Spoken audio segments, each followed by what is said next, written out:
Psychoanalysis. In this lecture today, I will be talking about the psychoanalytic theory of the Australian physician Sigmund Freud.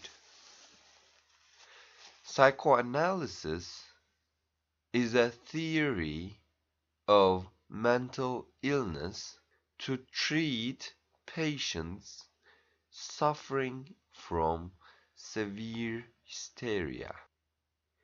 Freud theorized that many hysterical symptoms were actually expressions of socially unacceptable ideas that had been repressed. According to Freud, repressed ideas often retained their power and were later expressed without the patient's awareness of them. A symptom of hysteria is the refusal to deal with unpleasant news. Freud gained additional insights into the working of the unconscious through the study of his own dreams and those of patients.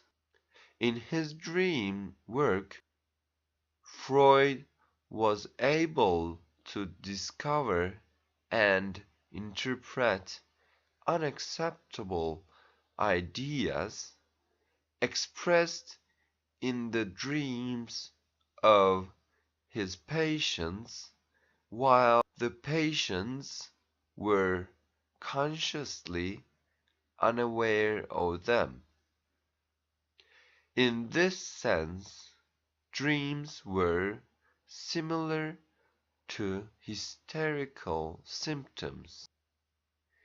In Freudian psychoanalysis, the dream remembered by the patient is interpreted through a procedure known as free association, or saying the first thing that comes to mind without censorship. Free association allows the analyst to uncover the real meaning of the dream. Freud claimed that the most powerful and pervasive unconscious ideas underlying hysteria were sexual.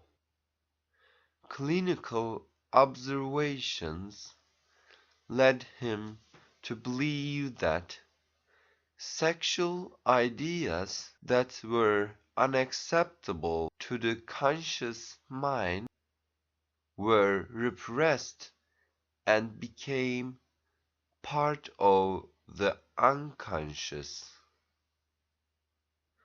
He argued that all children develop an Oedipus complex in which they are sexually attracted to the parent of the opposite sex and become rivals with the parent of the same sex. Sometimes these repressed sexual ideas emerge in a disguised form in dreams and in neurotic symptoms. Freud named the sexual instinct libido. A characteristic of the libido is the gradual construction and sudden decrease of excitement. Because eating, drinking, and elimination share a common pattern of sexual excitement, Freud regarded them as basically sexual or libidinous. Freud divided the structure of human personality into three components: id, ego, and superego. The id is the instinctual part of the personality and contains all the basic drives and emotions that come from the animal nature in humans. At the other extreme is the superego. It encompasses cultural values, ideals, and rules of conduct acquired from parents. The id is always in conflict with the superego. An example of how the superego controls the id is when a person may wish to overeat but does not do so because it is socially unacceptable. To mediate between the id and the superego, people gradually build a third structure called the ego. The role of ego is to see that the id is reasonably fulfilled without distributing the superego. The ego is brought into play by anxiety, an emotion triggered by any potential conflict between the id and the superego. If the ego is not strong enough to manage the conflict, the result is neurosis. A compulsive person spends excessive amount of energy in keeping things clean and orderly. In contrast, the anxiety neurotic has few defenses and is upset by everything. Sometimes, some patients transform their anxieties into physical complaints, resulting in hypochondria, which are an obsessive concern about health.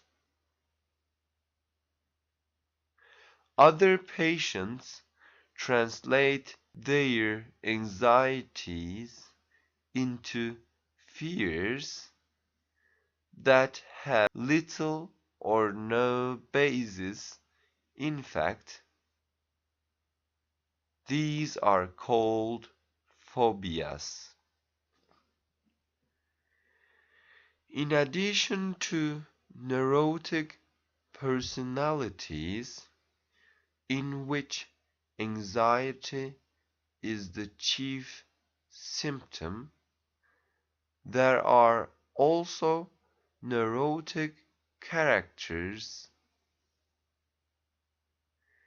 whereas the neurotic personality experiences too much anxiety and guilt. The neurotic character experiences too little. The psychopathic person can inflict pain and suffering with little guilt or remorse. They tend to feel that it is the world, not they, that has the problems. Since neurotic characters do not suffer anxiety, they are more difficult to treat and they are less likely to come for treatment. Now, let me talk about other psychiatrists who have dealt with the theory of psychoanalysis. Although Freud's theories were initially rejected by the scientific community, he attracted a number of distinguished followers. Some of his students diverged from his psychoanalytic theories and started schools of their own. The Swiss psychiatrist Carl Gustav Jung, whom Freud hoped would take over his leadership in the psychoanalytic movement, eventually developed his own psychology called analytical psychology, which stresses the collective unconscious, in which the unconscious contains symbols from humanity's collective past and not just from the individual's own past. Another of Freud's followers, who eventually started his own school of psychology, was the Austrian psychiatrist Alfred Adler. In his theory of individual psychology, Adler argued that the problem at the core of neurosis was a feeling of inferiority.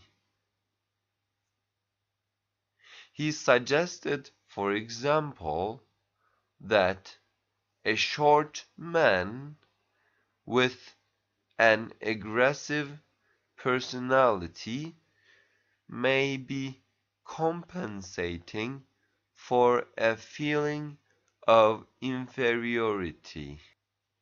In contrast to Jung and Freud, Adler was more concerned with the influence of social experience. This is the end of our lecture. You have 3 minutes to look over your answers.